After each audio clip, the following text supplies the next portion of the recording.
29 consecutive victories, and the media is lying to you about that number. This is Jannik Sinner's 29th consecutive Masters 1000 victory. Let that number sink in for a second. 29 straight wins. We are talking about Federer at his peak numbers.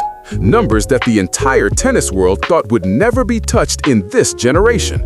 But if you think ESPN or the mainstream press is telling you the whole truth about his recent match against Sebastian Offner in Rome, you are completely missing the terrifying reality of what Sinner is actually doing to the ATP Tour right now. You scroll through YouTube and see the same old tired headlines. They call it a routine victory, a simple stroll to the win. They look at the final score and move on. But there is a massive illusion happening right before our eyes. Everyone is so obsessed with the number 29 that they are ignoring the real nightmare unfolding on the clay. Jannik Sinner isn't just beating opponents anymore. He is actively destroying their confidence and stripping away their will to continue playing tennis. This isn't about hitting the ball harder or running faster. The tour has dozens of players who can hit big forehands and cover the court. This is about a fundamental, almost scary shift in how the game is played at the absolute highest level. The sports networks will show you epic highlights and talk about his raw power, but that power is just a noisy distraction from the real story. To truly understand why the entire tennis world should be trembling right now, we need to look at one extremely deceptive drop shot in the second set of that Rome match. This is the secret weapon that no one is talking about, and it is precisely why the locker room is starting to panic. If you don't want to miss deep tactical analyses like this every week, hit subscribe right now and follow Tennis Insider so we can decode every mystery of this historic 2026 season together. Foro Italico, when an entire country places the burden on one man's shoulders. Let's set the scene precisely so you can feel the weight of the moment. Rome, May 2026. The Foro Italico is an absolute pressure cooker. Thousands of passionate Italian fans are crammed into the stands. They are screaming, they are demanding a homegrown champion. The energy is so incredibly frantic and heavy that you can feel it through the TV screen.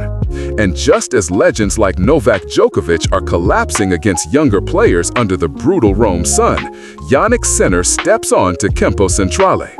He is carrying the weight of the world on his shoulders. As the world number one playing in his home country, this is a completely different kind of pressure, the kind of pressure that has crushed the greatest champions in the history of this sport. We have seen this specific story play out a million times in tennis. A local hero steps onto the court. Expectations are too high, media pressure builds up, and eventually they completely crumble. It happens to the absolute best players in the history of the sport. Even Federer once felt the terrible weight of national expectation pressing down on him. But Jannik Sinner is programmed completely differently. He walks out into that absolute chaos and simply turns the massive stadium into his own personal icebox. Instead of collapsing under the immense pressure of being the world number one playing in his home country, he turns the match into a cold execution lasting 1 hour and 31 minutes. Djokovic had just lost a difficult match to Dino Prisic. The old generation is clearly disintegrating. The draw has suddenly opened up, and the entire locker room is glued to the TV screens, waiting to see if Sinner will flinch. The locker room is staring, and they received a terrifying answer. Every single player in the locker room at the Foro Italico had their eyes glued to the TV screen when Sinner stepped onto the court. They wanted to see if he would shake. Would he show nerves? Would he look even slightly mortal in front of the home crowd? The answer they received was a terrifying no that echoed throughout the entire tournament. The match against Sebastian Offner was an absolute masterpiece of psychological warfare. Sinner stepped onto the clay court not just to win a tennis match, but to completely suffocate his opponent mentally from the very first ball. And the statistics from the first set prove exactly how he did it, with an unbelievable coldness. This is what most of the sports press is completely ignoring. This match was not decided by epic highlights. It was decided in the quiet, repetitive moments where Sinner built a psychological wall around his opponent brick by brick.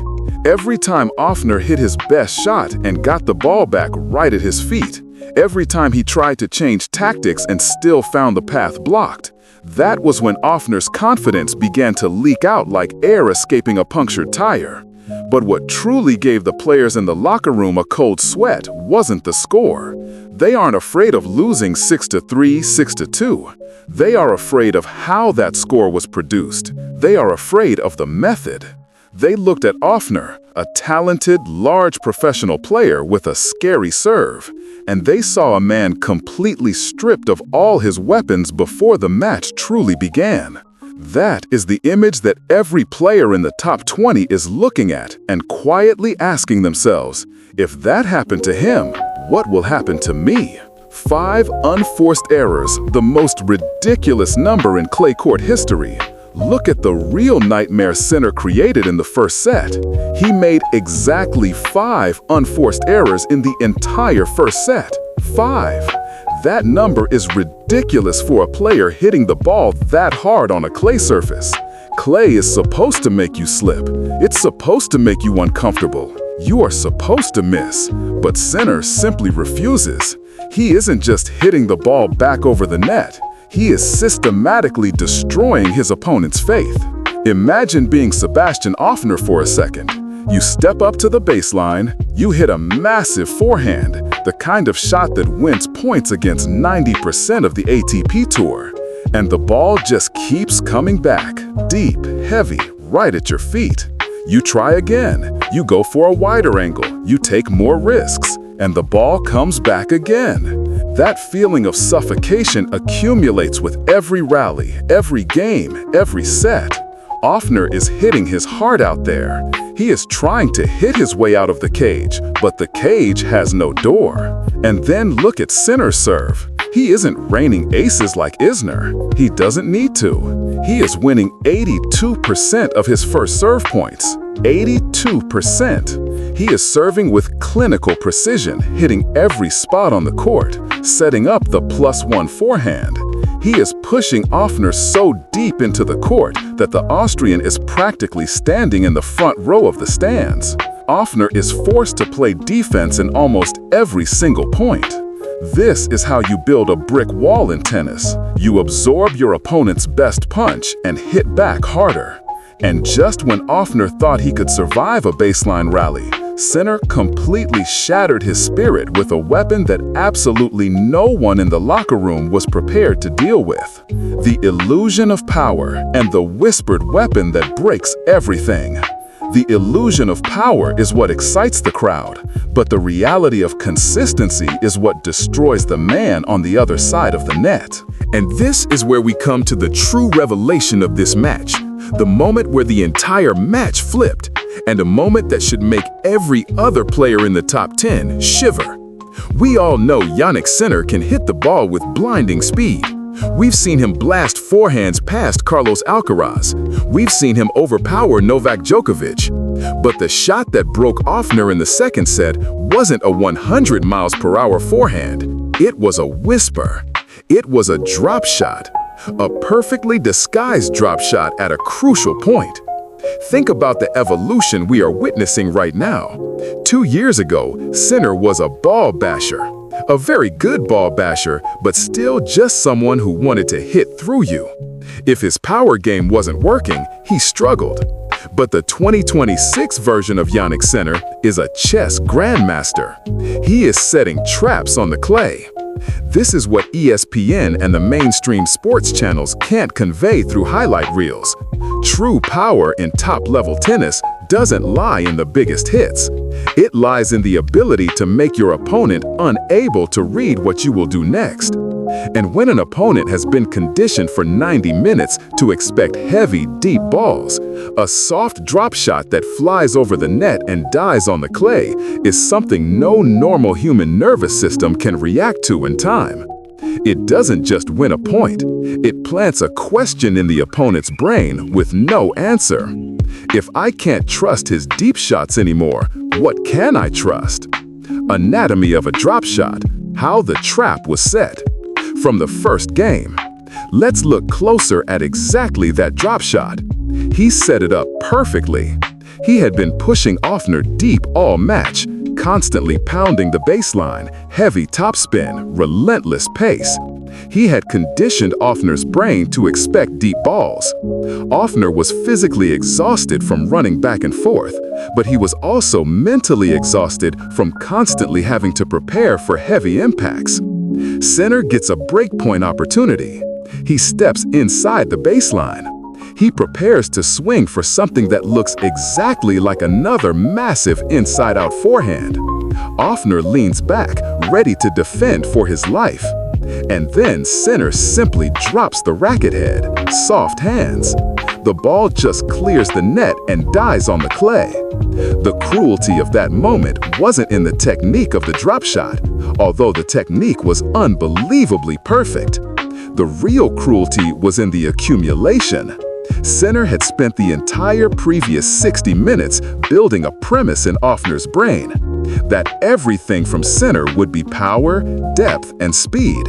And as soon as that premise was reinforced strongly enough, he exploited it with exactly the kind of shot the opponent was least prepared to handle. He took 2 out of 7 breakpoint opportunities in this match, and he did it with absolute surgical precision.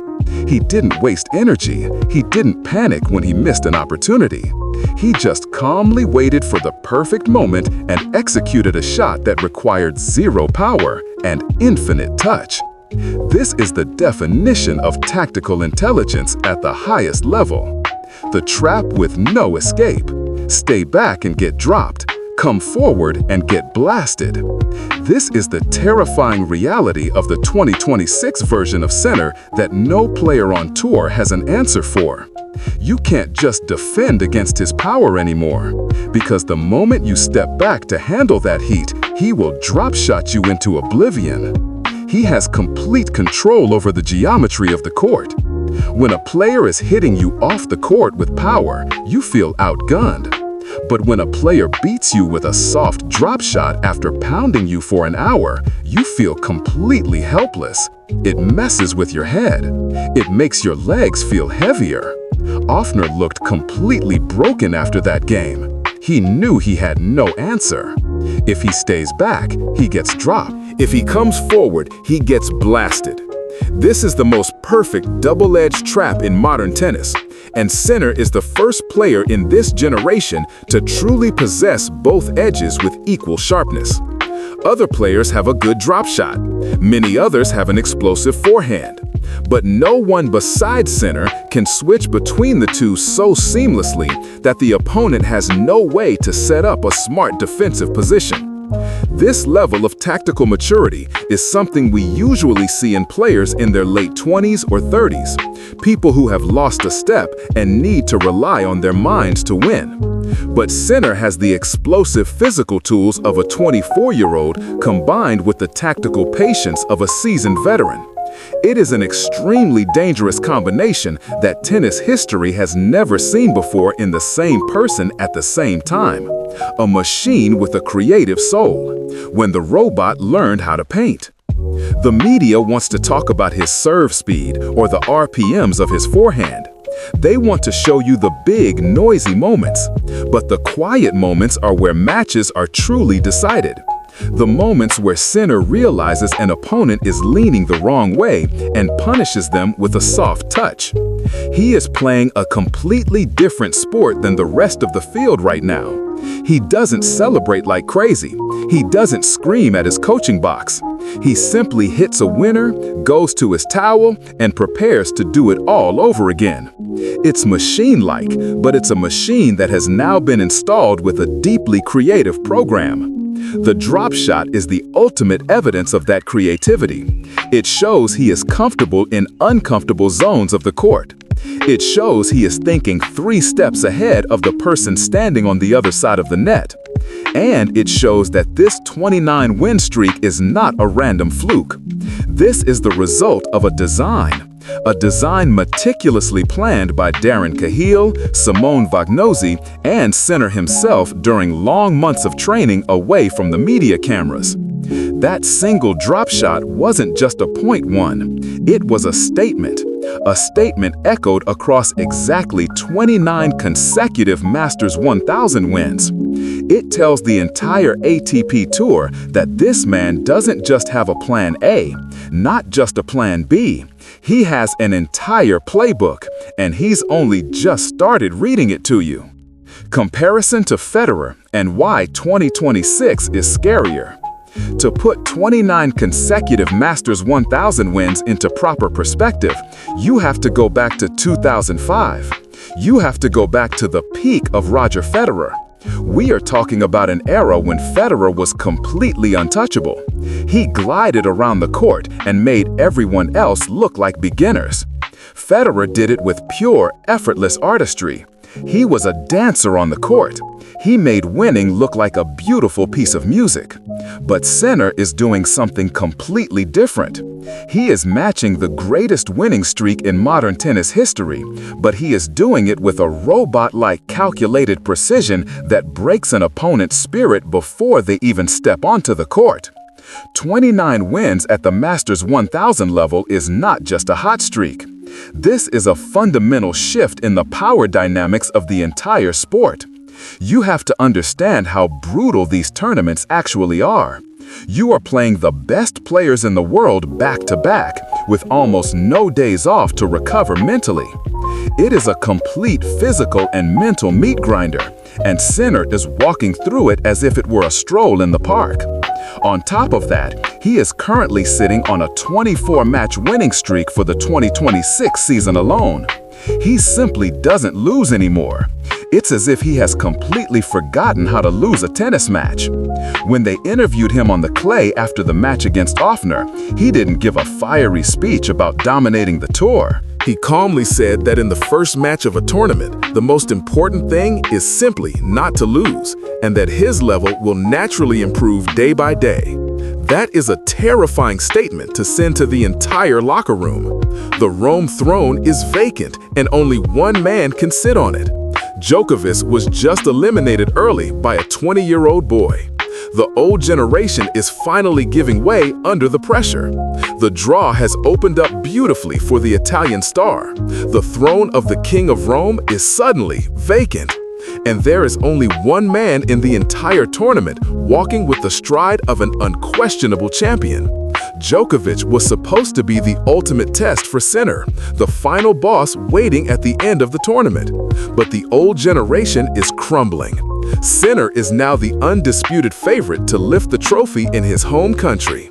The crowd at the Foro Italico can feel it.